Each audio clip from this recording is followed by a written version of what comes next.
जय जिनेन्द्र साहब। सब्जेक्ट है कर्म, कर्म फल और कर्म फल परिणाम। लास्ट वीडियो में बात हो रही थी हमारी कि स्थूल क्रियाओं से कोई भी क्रिया हो स्थूल, उसका सारा फल हमें यहीं पर इसी भाव में हो सके तो तुरंत या कुछ समय के बाद जरूर मिलता है। मिलता ही मिलता, कोई फर्क नहीं उसमें। और सूक्ष्म क्रिया जो अंदर हमारे जो क्रिया हम स्थूल में कर रहे हैं, उस समय हमारे जो भाव है उसका फल हमें अगले भाव में मिलता है। उसका बंधन होता है, उसका फल वो हम अंदर सूक्ष्म भाव हो रहे, उसका फल देने वाला यहाँ पर कोई नहीं है। उसका फल हमें कुदरत देगी, वो अगले भाव में ही मिलेगा। कुदरत यानी एक निर्जीव, सजीव नहीं, निर्जीव व्यवस्थित शक्ति, सारे सहयोग मिलकर एक कार्य होता है और वो कार्य होने के बाद उस जो रिजल्ट आता है उसको व्यवस्थित शक्ति कहते हैं, व्यवस्थित शक्ति कहते हैं। और तब तक कुदरत जो सहयोग इकट्ठा करती है उसको व्यवस्थित कहते हैं। कुदरत यानी कोई देवी देवता नहीं, कोई भगवान नहीं। अब हम एक दो और उदाहरण से समझते हैं कि बाहरी क्रिया का कितना महत्व है और भाव क्रिया का कितना महत्व है, कितना जबरदस्त अंतर है।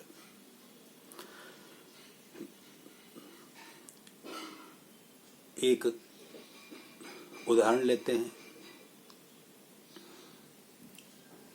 एक पति पत्नी अपने कमरे में सो गए।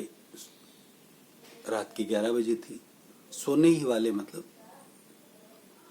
और तुरंत बाहर से किसी ने बेल दबाई। पति उठकर बाहर गए और दरवाजा खोला, देखा तो सामने बचपन का दोस्त बहुत सालों बाद मिला। फोन पर बात उनकी होती रहती थी, लेकिन मिलने का काम बहुत सालों के बाद हुआ। उसे देखकर वो खुश हो गए, इतने खुश हो गए, दोनों आपस में गले मिल गए और अच्छा आविष्कार दिया उसको कि आओ आओ। दोस्त के साथ उनका पूरा परिवार था, पत्नी, 2 बच्चे, माता पिता, 6 व्यक्ति साथ में थे। बहुत अच्छा सबको आविष्कार दिया और बिठाया। बाहर से ही बुलाया कि अरे श्रीमती जी, मेरे बचपन के दोस्त आए हैं, आप बाहर आइए। पत्नी बेड पर सो गई थी, नींद आने ही वाली थी और पति का बुलावा आया। रात को 11 बज चुकी थी। खाने पीने से हर तरह से निपट कर वो सोने की तैयारी में ही थे और ये सब आए। ये सुनकर पत्नी को मन में भाव उत्पन्न हुए।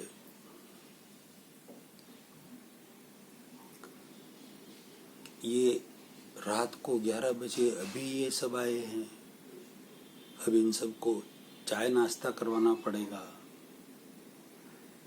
और ये रात को आए हैं तो ये अभी कितनी देर में जाएंगे, पता नहीं, घंटे में जाए, 2 घंटे में जाए, 3 घंटे में जाए, तब तक इनके पास बैठना भी पड़ेगा। ये सब कौन करेगा? इतनी सब मगजमारी मेरे से तो नहीं होती। इतनी देर में वापस बाहर से, खाली वो सोच रही थी मन में। तब बाहर से कि अरे आइए, मेरे दोस्त आए हैं, बाहर आइए। क्या? हाँ, आ रही हूँ। बाहर जाकर ओहो, पधारिए पधारिए पधारिए, पत्नी बोली। सबको आविष्कार दिया, बहुत अच्छा लगा, आप सब पधारे। यानी कि मन में अलग भाव था और बाहर से दिखावा कुछ अलग था। सबको सॉरी अच्छी तरह से आवकार दे रही थी। अंदर से पानी लाई, पानी पिलाया, 5 मिनट 10 मिनट बैठे और पति ने बोला कि अंदर से चाय नाश्ता लाओ। तो दोस्त बोला, इतने परम मित्र थे तो वो एक दूसरे को कुछ भी बोल सकते थे कि चाय नाश्ता तो अभी हम कर लेंगे, लेकिन भाभी जी आप तो खाने की तैयारी करो, बहुत भूख लगी हुई है, थोड़ा पहले चाय नाश्ता कर लेते हैं फिर आप खाना बनाओ, हमें तो सब बहुत बहुत बहुत भूख लगी है। ये सुनकर पति बोला कि अरे वाह, तू चिंता मत कर, बहुत अच्छी तरह से पहले तो चाय नाश्ता कर ले, फिर अच्छी तरह से भोजन बनाते, खाते, बैठते, फिर और बातें करते हैं। वो तो जो पति बाहर से जो क्रिया कर रहे थे, क्योंकि उसके परम मित्र थे, वैसे के वैसे भाव उनके अंदर थे। यानी कि कथनी और करनी में कोई अंतर नहीं था। बात को समझना, ये रोज की बातें हैं हमारे यहाँ। आए दिन छोटी मोटी ये बातें इसी के रिलेटेड, इसी के समानांतर बातें लगभग होती रहती है किसी के भी घर में हो, दुकान में हो, ऑफिस में हो, ऐसी बातें होती रहती है। तो पत्नी मन में सोच रही थी, मैंने तो यूं सोचा कि चलो चाय नाश्ता करके फिर ये निकल जाएंगे, तो ये तो वो खाना बनाने की बात कर रहे हैं। अभी 11:30 बजने आई है, अब मैं कब पहले इनको चाय नाश्ता कराऊं, कब खाना बनाऊं, ये कौन सी उपाधि मेरे सिर पर आई है रात को। कब मैं सोऊंगी, कब मैं उठूंगी, कब मैं बच्चों को स्कूल भेजूंगी, सुबह का मेरा क्या होगा, ये क्या होगा। मतलब अंदर ही अंदर जल रही है। उसे दुख हो रहा है ये जो है वो। और वैसे ही भाव करते हुए वो चाय और नाश्ता बाहर लेकर आती है और उनको हंस हंस के, लीजिए लीजिए लीजिए, ये लीजिए, ये लीजिए, ये लीजिए, चाय पीजिए। वो बोले मैं चाय नहीं पीता, मैं कॉफी पीता हूँ, कॉफी बना के लाई। कोई बोले चाय कॉफी में हम नहीं पीते, बच्चे बोले हम तो कुछ ठंडा पियेंगे, ठंडा बना के लाई। उसकी कोई इच्छा नहीं थी पत्नी की ये सब करने की, फिर भी वो हंस हंस के बाहर से दिखावा करके कर रही थी। और पति जो कर रहा था वो बाहर से और भीतर से उसके दोनों भाव एक ही थे। नाश्ता किया, फिर खाने का तो पहले भोजन का बोल ही दिया था कि भोजन बनाओ। बाहर आके पूछा मैं क्या भोजन बनाऊं। कह रहे भाभी जी आप तो बस बढ़िया भोजन बना दो, कुछ मीठा भी बना देना साथ में। ऑर्डर हो गया, भोजन बनाने लगी। 12:30 बज गए। 1 बजे तक उनको भोजन करवाया। रात को अच्छी तरह से उन्होंने 2 बजे तक भोजन किया। लेकिन तब तक पत्नी हंस हंस के उन सबको ये भोजन करवा रही थी, लेकिन दिल में उसके जलन हो ही रही थी कि ये सब न चाहते हुए मुझे ये सब करना पड़ रहा है, मेरी कोई इच्छा नहीं है ये सब करने की। यानी कि बाहरी क्रिया पत्नी की अलग थी और आंतरिक क्रिया, सूक्ष्म क्रिया, बाहरी स्थूल क्रिया जो अलग थी और सूक्ष्म क्रिया जो थी वो अलग थी। जो सूक्ष्म क्रिया थी वह अशुभ थी, नेगेटिव थी। वह आर्त ध्यान कर रही थी और आर्त ध्यान यानी कि अशुभ ध्यान, आर्त ध्यान यानी कि अशुभ ध्यान कर रही थी। वो अशुभ ध्यान था उसके मन में, अशुभ क्रिया कर रही थी वो। दिखावा नाटक कर रही थी। ऐसे करते करते 2 बज गए। सॉरी, 2 बज गए। तो मन में सोच रही थी कि अब तो ये जाए तो कौन कहे कि तुम जाओ, कैसा कौन कह सकता है उनको। और इतने में तो पति ने बोल दिया, अब 2 बज गई यार। तो क्या हाँ 2 बज गई तो वो मित्र बोले कि अपन दोनों बैठ के तो बातें करेंगे, काफी दिनों से मिले हैं, पूरी रात बैठ के बातें करेंगे सुबह 8 बजे तक। मन में वो सोचने लगी 8 बजे तक बातें करेंगे तो ये क्या करेंगे सब, कि बस इनके लिए तो आप मन में सोचने लगी। इतनी देर में तो वो बोल ही दिया कि अपन दोनों तो एक रूम में अलग बैठ के बातें करेंगे और इन सबको ये सब सो जाएंगे। तो क्या अभी ये सब सोएंगे, इन सब के बिस्तर भी करो, फिर सुबह 8 बजे तक ये बातें करेंगे, सुबह का नाश्ता भी बनाओ इनके लिए, फिर पता नहीं सुबह नाश्ता करके जाएंगे या नहीं जाएंगे, फिर उसके बाद खाना भी बनाओ। ये सोचते सोचते उसके भाव बहुत बिगड़ने लगेगी। ये तो हद हो गई क्या। ये सब सोचते हुए उसने बिस्तर किए, सबको सुलाया। सुबह तक 2-3 घंटे उसकी नींद हुई, बच्चों को उठाया, स्कूल भेजा, सबका नाश्ता किया, सबको नाश्ता करवाया। मेरे कहने का तात्पर्य यह है, यही स्थिति जो पत्नी की थी वही वैसी की वैसी स्थिति कभी कभी पति की भी होती है। पत्नी के जो फ्रेंड आते हैं तो उस समय पति की ये स्थिति हो जाती कि ये औरतें आ गई, ये कब जाएगी वापस। पूरे टाइम बैठ के तू मैं करती रहती है, बातें करती रहती है। वैसी स्थिति दोनों की एक दूसरे की हो सकती है अलग अलग तरीके से। तो ये एक जो उदाहरण है वो आप बहुत सारी जगह उसको सेट करके अपने आप को आप सुधार सकते हैं। अब पत्नी ने जो भाव किए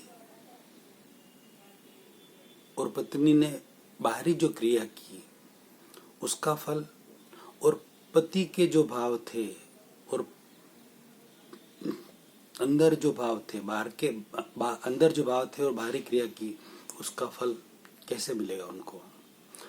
ऐसा कोई संयोग बना, कुछ महीनों बाद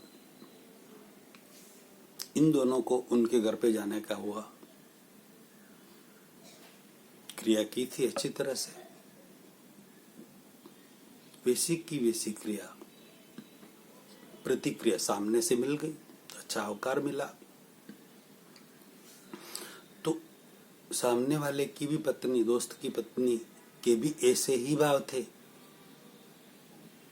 जैसे इस पत्नी के थे और मित्र के वैसे ही भाव थे।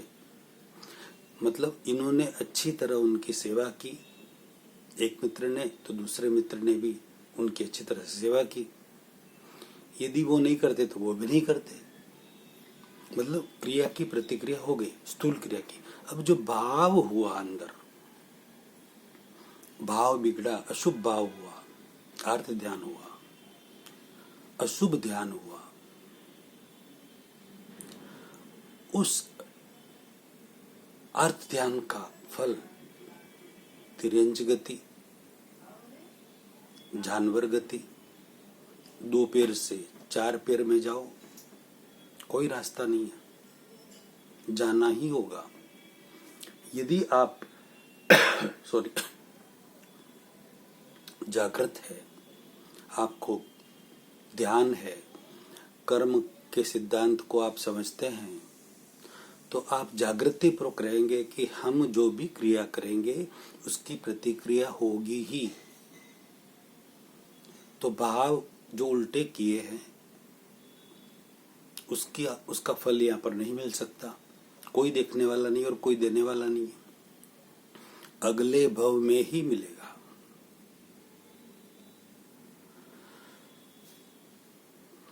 मतलब वैसा ही जो यहाँ पर हुआ उससे 10 गुना 20 गुना जितनी इंटेंसिटी से भाव की है उतनी ही इंटेंसिटी से उसका फल अगले भाव में उनको मिलेगा। 10 गुना भी मिल सकता है, डबल भी मिल सकता है, 50 गुना भी मिल सकता है, 100 गुना भी मिल सकता है।